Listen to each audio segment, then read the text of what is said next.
अखाड़ा में आज सबसे पहले देश के पूर्व उपराष्ट्रपति हामिद अंसारी जी को हिंदू राष्ट्रवाद की चिंता सता रही है।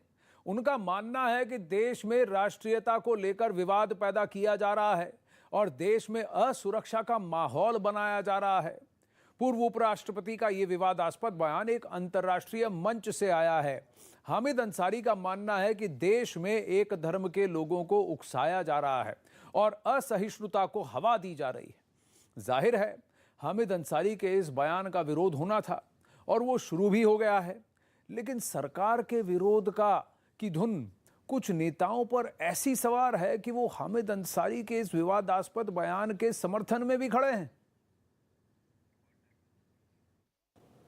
In recent years, we have experienced emergence of trends and practices that dispute the well-established principle of civic nationalism and interposes a new and imaginary practice of cultural nationalism.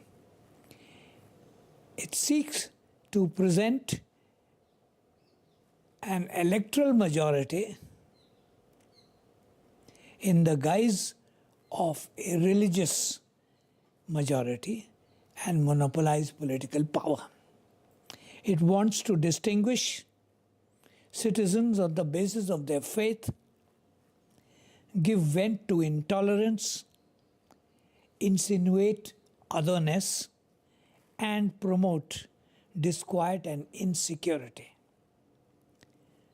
Some of its recent manifestations are chilling and reflect poorly on our claim to be governed by rule of law.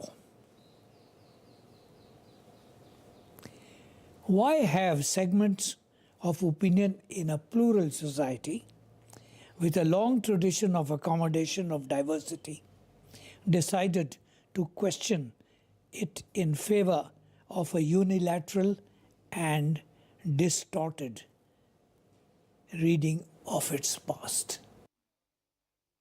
Narendra Modi ji की सरकार लगातार निरंतर रूप से इस प्रयास में लगी है कि भारत विकसित देश बने, और यहां देश में कुछ ऐसे लोग हैं जो हर चीज पर एक भारत की छवि को बिगाड़ने के लिए लग जाएंगे।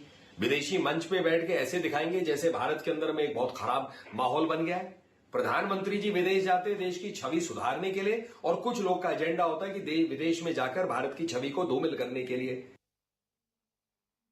अगर छत्तीसगढ़ में गॉडसे की पूजा की बात न की जाती, महात्मा गांधी को गालियां न दी जाती, हरिद्वार के अंदर तलवारें निकाल के मुसलमानों के कत्लेआम का नारा न लगाया जाता, उत्तर प्रदेश में योगी आदित्यनाथ 80% 20% के बीच चुनाव की बात न करते और देश का प्रधानमंत्री सुनता रहता, एक लफ्ज नहीं बोलते, तो शायद हामिद अंसारी को यह बयान नहीं देना पड़ता। हामिद अंसारी साहब ने जो बयान दिया है उसके लिए भारतीय जनता पार्टी के नेता जिम्मेदार हैं।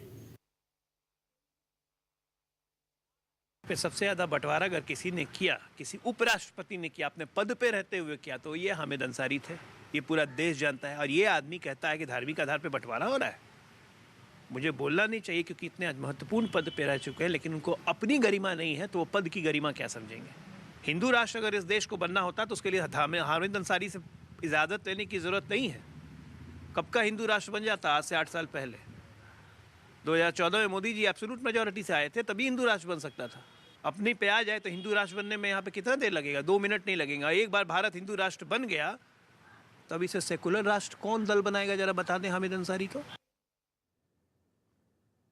देश में एक चुनी हुई सरकार है जिसका प्रचंड बहुमत है, लेकिन वो चुनी हुई सरकार कुंभकर्ण की नींद सो जाती है जब महात्मा गांधी को गाली दी जाती है, जब महात्मा गांधी के खिलाफ अभद्र टिप्पणियां होती हैं, जब इस देश में नरसंहार का आह्वान होता है, तब ये चुनी हुई सरकार और हमारे चुने हुए प्रधानमंत्री बिल्कुल मौन धारण कर लेते हैं, सन्न मार लेते हैं, जिसको हमारी भाषा में कहा जाता है। आपने तो उन लोगों को अपने पार्टी में रखा हुआ है, उन लोगों को सांसद बनाया हुआ है जिन्होंने गांधी के हत्यारों की लगातार जय जयकार की है, जिन्होंने गोडसे को अपना आइडियल माना है, आदर्श माना है, और जिन्होंने हेमंत करकरे जैसे शहीदों के ऊपर कितनी अभद्र टिप्पणियां करी। तो मुझे ऐसा लगता है कि किसी और पर टिप्पणी करने से पहले चुनी हुई सरकार से कुछ सवाल पूछने बहुत जरूरी हैं।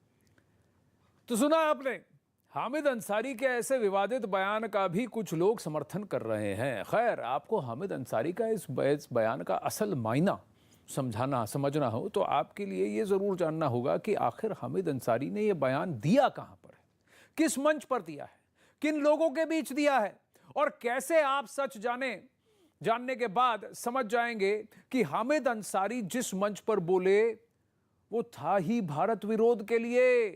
कार्यक्रम था इंडियन अमेरिकन मुस्लिम काउंसिल का, जो जमाते इस्लामी समर्थित संगठन है। IAMC अमेरिका में भारत विरोधी अभियान का हिस्सा है। IAMC पर कोरोना संकट के नाम पर ठगी का आरोप है। IAMC के संस्थापक ने रोहिंग्याओं के नाम पर चंदे की वसूली भी की है।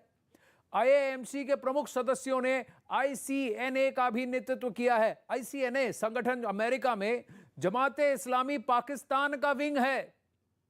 ICNA के लश्कर समेत कई आतंकी संगठनों से संबंध भी हैं। IAMC प्रमुख रशीद अहमद ईमाना से भी जुड़े हुए हैं। ईमाना ने कोरोना मदद के लिए जुटाए पैसों का गबन किया। ईमाना के संचालन निर्देशक पूर्व पाकिस्तानी नौसेना के अधिकारी हैं। अब आप मुझे बताइए कि हामिद अंसारी जी का ऐसे प्लेटफॉर्म पर उपस्थित होना, भारत के एक पूर्व उपराष्ट्रपति का ऐसे प्लेटफॉर्म पर उपस्थित होना जिसका एजेंडा ही भारत विरोध है, जिसका एजेंडा यह है कि पाकिस्तान आबाद हो और हिंदुस्तान बर्बाद हो, ये मोदी विरोध के चक्कर में भारत विरोध वाली वांछा क्यों आ गई और ये नेता ऐसा क्यों कर रहे हैं, खासकर जो उपराष्ट्रपति के पद पर बैठ चुके हैं? ये सवाल उठ रहा है। हां, आप बीजेपी का विरोध कीजिए, हां मोदी का विरोध कीजिए, लेकिन कहां बैठे हैं, किसके साथ बैठे हैं, कौन आपको मंच दे रहा है और किसके साथ आपकी साठगांठ हो रही है? क्या यह बहुत बड़ा सवाल नहीं है?